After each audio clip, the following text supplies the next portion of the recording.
statistics that we have, and it show in comparison to some of the national average, we're talking about $43,000+ a year to house a young person in one of our juvenile facilities.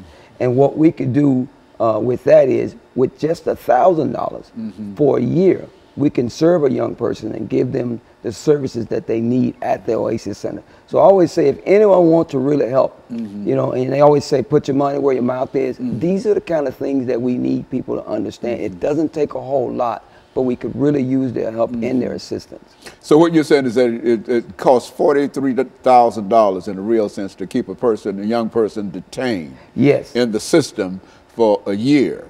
And you see the Oasis Center as an alternative to doing that, and you can do the same thing for less than $1,000. Absolutely.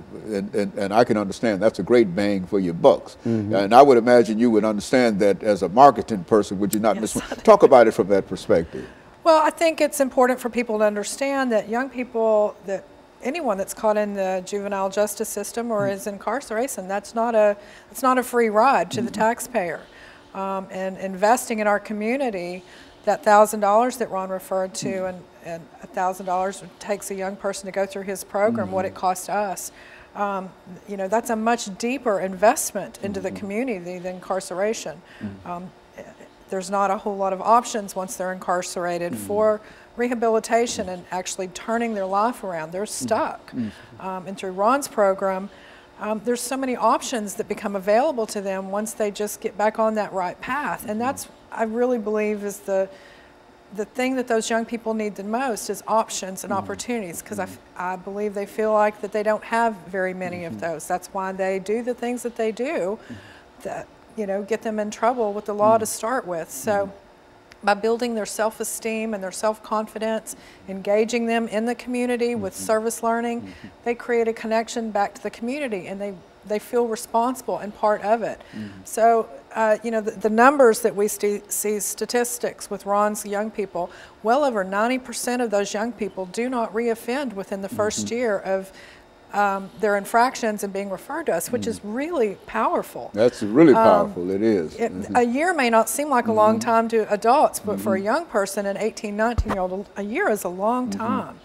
And I've actually talked to several of these young people, and I'm always so impressed as to what Ron imparts on them and the directions that they end up taking. I had one young person, he was graduating high school this year, and I asked him, you know, where do you see yourself next year? And he very confidently said to me, Vanderbilt. And whether he gets into Vanderbilt or not, his mind is in the right place. His confidence is, that's right. And that to me is key. Vanderbilt may not be the right place for him, but it makes me so happy, and I know it's very fulfilling to Ron, for them to have that kind of a goal and to be able to visualize it. I think it's essential to their growth as they continue to become healthy young adults. Well, are all these young people assigned by the court system or whatever, and what are some of the other ways that you might have? For the most part, most of our young people come referred by the courts, but we're not just a court-referred program. We are a parent-referred program. If a parent sees that her young person is going down the wrong road and there's a cliff at the end and they want to try and save them, we ask and really encourage them to bring those young people there and sign them up. So when they sometimes call the courts and the young person doesn't have any type of charge, the courts will just tell them to go ahead and call. So we're not just a juvenile referral program. We are basically ready and open and willing to embrace the community to try and be a big part in helping make that change with those young people that we serve. Is this a residence program as well, or is it one where students go home at night, or how do you house them anywhere, or what? This program, the real program, is not a resident program. We meet 3 days a week. We meet Monday, Tuesday, and Wednesday from 5:30 to 7:30, and we teach and train and encourage our young people from the aspects of music, the anger management, trauma-informed care, identity, a mirror project, all the things that make them own what it is that they do, own who they are, and own all of the decisions they find themselves in simply because of the choices they've made. Now, where are you located, Ms. Wyndham? We're on Charlotte Avenue, 1704 Charlotte Avenue, right about 2 blocks from downtown Nashville, right on a bus line, very easy access to anybody that wants to come to the center. And so this has been, now how long has the center, I've heard of the name for the longest, but how long has the center been in Nashville here? I'm going to let Ms. Is this the only center, or is this something that is generic? Oasis Center was born in Nashville. It's a Nashville-based organization, and if my math is correct, we're about to celebrate our 46th year in Nashville. We were founded in 1969, a very small organization, mostly dealing with young people that were struggling with addiction and runaway situations and that sort of thing. I'm not sure how many we served back then, but given some of the information I have, we might have served 25 young people a year. And this year we'll probably serve about 2,700 young people and their families. You mean that it's that many people involved in the center? Sir. Young people involved in 2,700 people involved? So you've got quite an outreach. Yes. We have 21 different programs that we work through Oasis Center.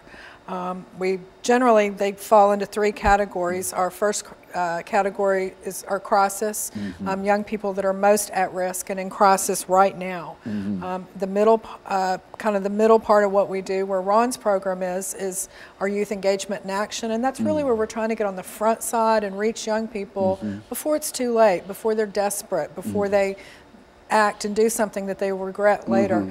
And really, as I said before, all of those programs are there to empower young people, to teach them to use their voice in positive, nonviolent ways that we've seen recently during the MLK March. Very good. The Women's Rally downtown last week. Okay, and so we're going to take this second commercial break, and we'll get back with you. And we'll be back with our audience following this very, very short commercial break.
And welcome to the final segment of the show for today. The topic is the Oasis Center, and we're talking to RJohnson and Miss Catherine Wyndham. And of course, let me not only welcome you back to this final segment, but to let you know that anything that you've got to say in reference to the Oasis Center, or any pleas you have to make, and etc., some of the things that you might have wanted to say before you got here, but did not have an opportunity to say yet, I want you to say that now, so that you can't leave and say that, you know, I didn't allow you to say certain things. So, but really, I want to give you the opportunity to simply freely discuss whatever you believe to be important that our audience ought to know in reference to the center. Let's start with you, and then with Ms. Will. Yeah, one of the things that I think everyone should know, that, you know, the Oasis Center is there for our community. It's not just there for a selective group of people. And I really think that, you know, people should know, stop by, call, bring your young person down there. We have college access where we got young people right there on staff that will help their young person get prepared for college. We have, you know, a bunch of different outreach programs. We have the REAL program. We have the LGBTG program, where we really believe in wrapping our arms around the whole person. And then the other thing I think they need to understand and know, I really would like to know, it is a safe place.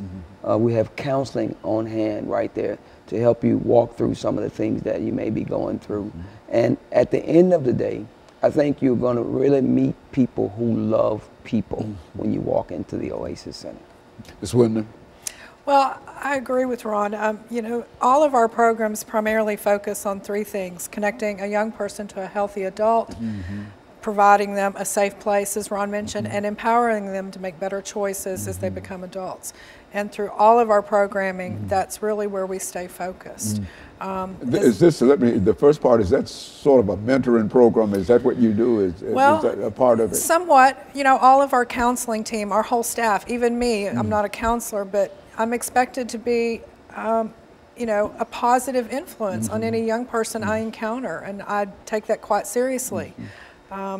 And all of us are very focused. There's not a staff member there that is not their primary focus. To ensure that any person, young person we connect with, it's a positive relationship, it's a positive connection. Whether I know them, I know their name or not, you're going to get a positive greeting or response from me and the entire staff. All of the services that Oasis offers are free, which is pretty amazing to me when you consider the vast resources.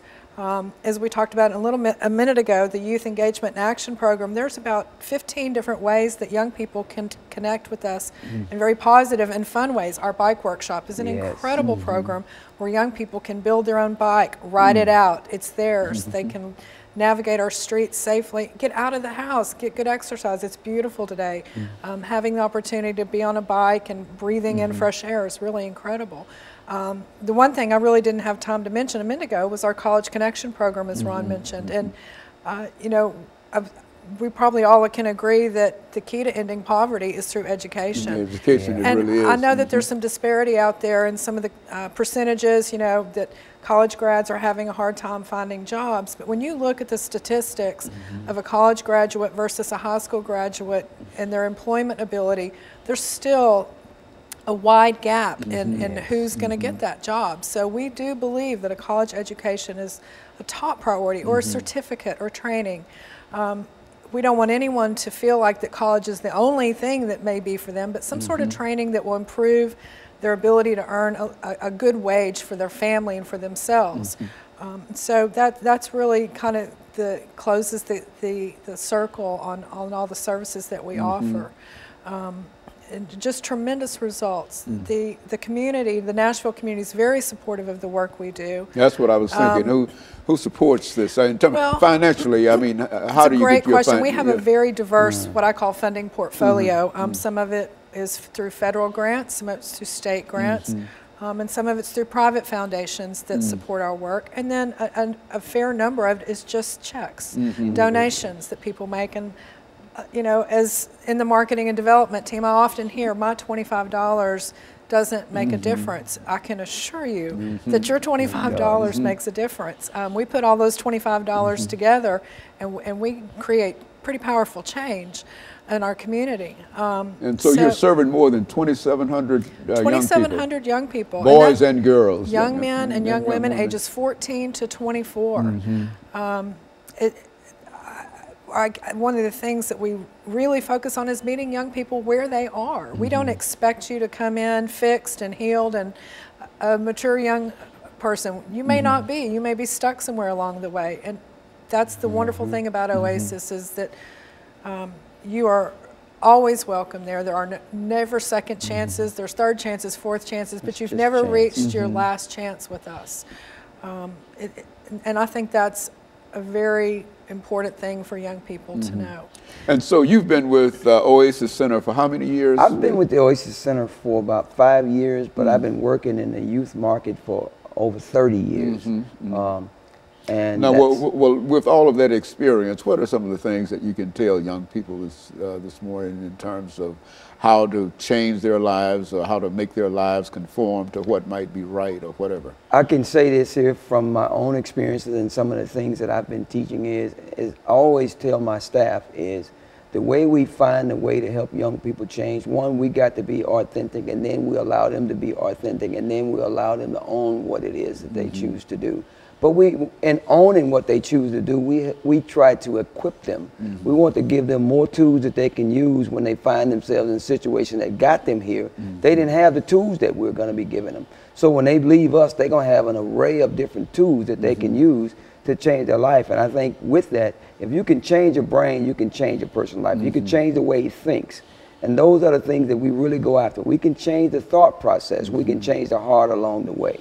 And that's what we have found in the real program. We've had over 400 some young people to come through that program. And you're talking about, you know, the high 80, 90% of non-recidivism. But not only that, having parents calling and saying, what have you done to my son? We haven't done anything but prepare him and give him more tools that he used to make better decisions from what he had before he got to this place. And they are impressed by whatever you've done in reference to getting that. Huh? Absolutely. And I'm so grateful for that, because we teach them things such as music. Lyricology, one of our main core foods is music, the effects of music in our lives. Does music have an effect? And when we're able to help young people understand it, we're not trying to take it away, but does it have an effect? And we're just trying to help them appreciate it more and not perpetuate it more. And then when that happens, they listen to it from a different lens, different ear, with a different ear. I think, Ms. Wyndham, Mr. Johnson came to us a long time ago. At that time, he had a program, and that's why I wanted to bring this up at this particular time, called Choices. Choices and the Effects. Choices and the Effects.